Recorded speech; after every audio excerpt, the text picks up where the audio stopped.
Hi, I'm Ryan Szymanski, curator for Battleship New Jersey Museum and Memorial. Probably the most frequently asked question that I've been terrified to answer is, how many places on the ship can you fire the 16-inch guns from? And my answer is normally a lot or 11. 11 was the answer that my predecessor, the last curator of this ship, gave me about a decade ago when I asked him. And I never questioned that. His actual answer was, I can think of 11 off the top of my head. And, you know, when I first started working here, I just said that as a matter of course. And then as I learned more and more about the ship over the last 6.5 years that I've been here, I started to find more places. And so now I don't know if Jason's number of 11 was just what he knew of off the top of his head, like he said, or if he was saying there were 11 specific places, turret 3, a director, forward plot, or if he specifically meant how many triggers there are on the ship to fire each gun. So today's video, I actually went through and I counted all the spaces I could find with triggers or other mechanisms to fire the 16-inch guns from. And my numbers are a heck of a lot bigger than 11. And what's more, I would not at all be surprised if I don't find more triggers in the near future. Much like when we did our video, what's it been, about a year, maybe 2 years now, where we went through all the damage control lockers on the ship and then just kept finding more than what the ship is supposed to have.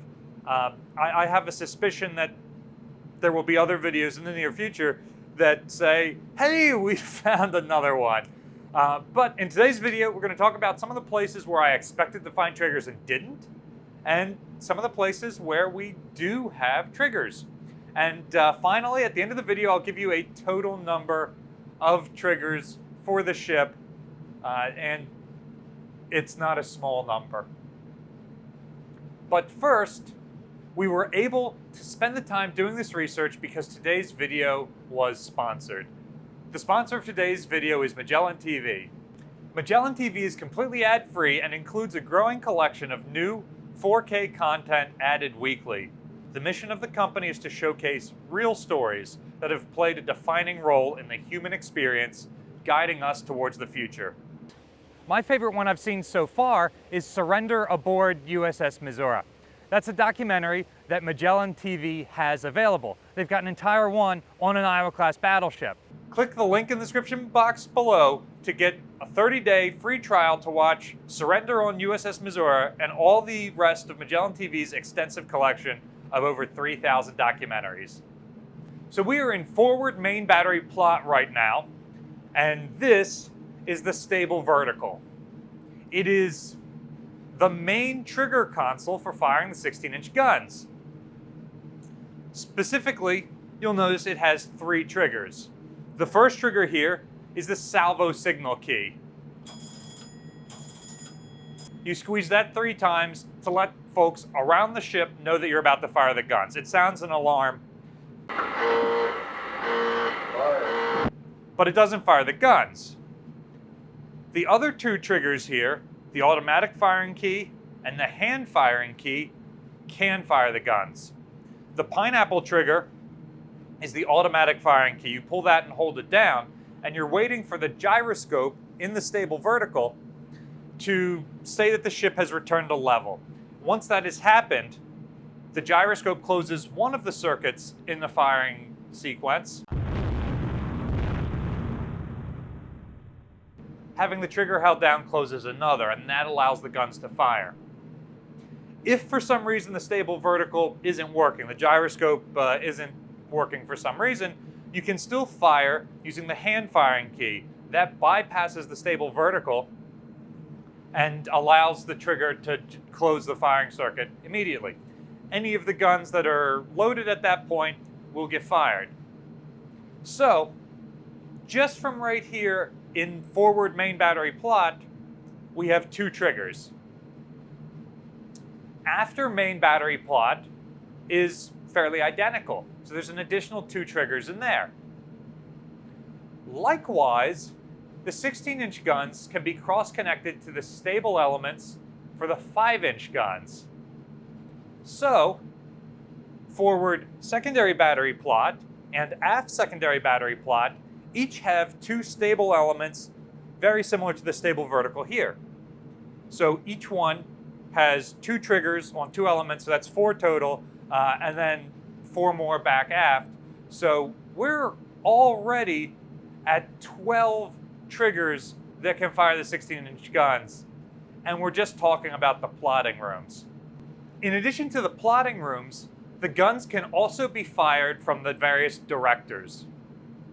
The main battery has 3 directors, spot 1, 2, and 3, and each of them has a trigger in it. Spot 1 is the one on top of the forward superstructure, spot 2 is the one on top of the aft superstructure just aft of the second funnel, and spot 3 is the top level of the conning tower. So each of those also have triggers to fire the guns from.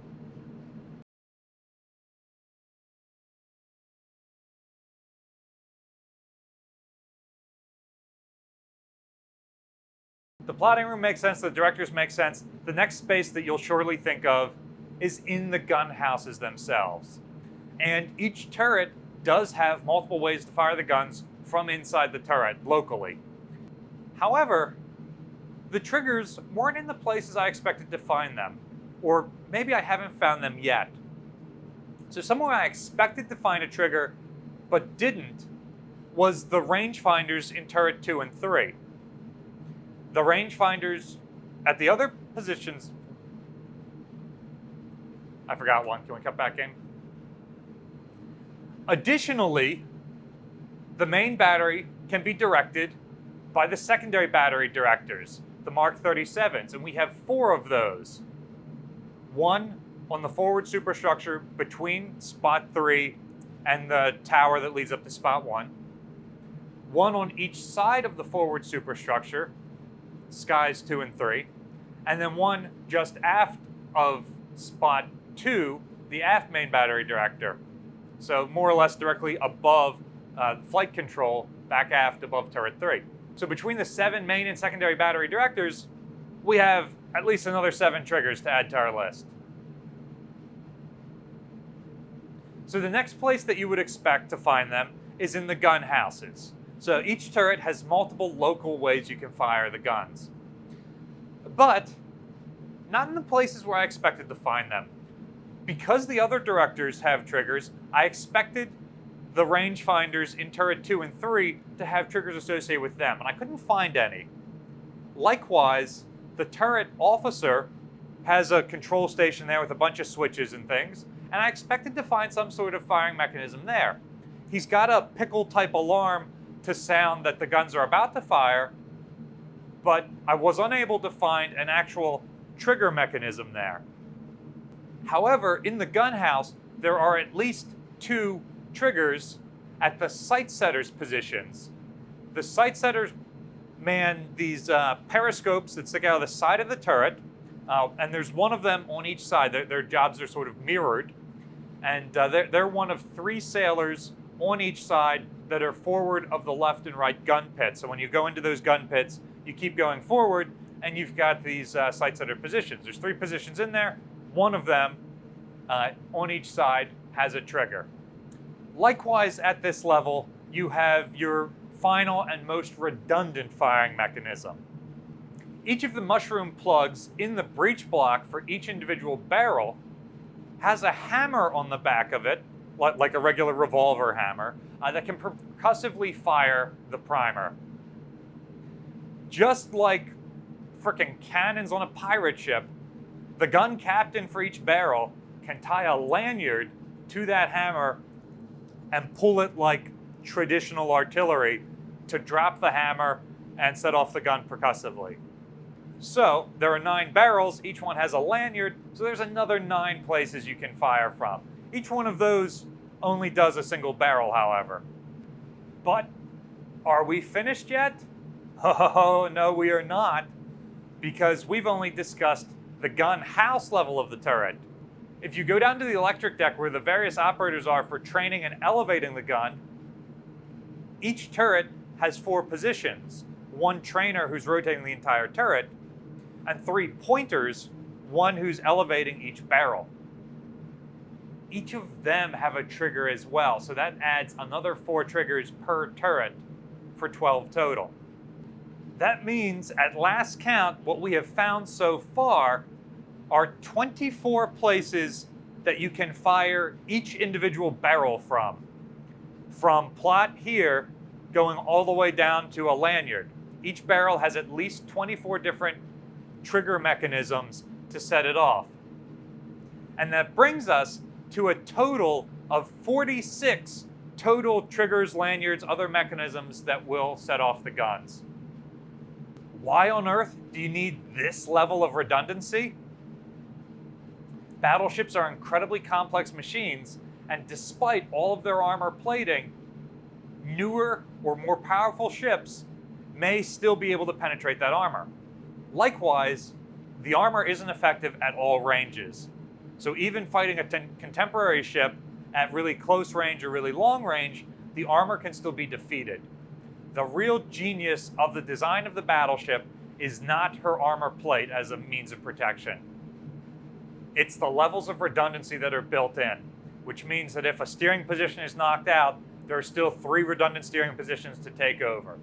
If a fire control director is knocked out, if a rangefinder is knocked out, if one of the analog computers is knocked out, there are all of these redundancies built into the system. Likewise, if some of your triggers are knocked out, you have 46 to choose from, at least. Do you think 46 is an excessive amount of redundancies? Possibly, but remember, the whole purpose of the battleship is those guns. So it makes sense that they would have the greatest number of redundancies of any other system. Let us know in the comments section down below if you think that they should have more redundancies, if there should be additional spaces, maybe deeper in the ship where it's harder to hit, or further from the turrets. If you think that that's necessary, even with this level of redundancy, or if you think that's entirely ridiculous, you've already got multiple plotting rooms inside the armored part of the ship, leave it at that. Let us know in the comments section down below. Battleship New Jersey receives operating support that allows us to do research like this from a number of individuals and sponsors. The sponsor of today's video was Magellan TV. Remember to click the link in the description below to get a free 30-day trial to watch Surrender on USS Missouri and the rest of Magellan TV's extensive collection of over 3,000 4K documentaries available on all of your devices. You can also support us by liking, sharing, and subscribing so more people find about the museum and our channel. Thanks for watching.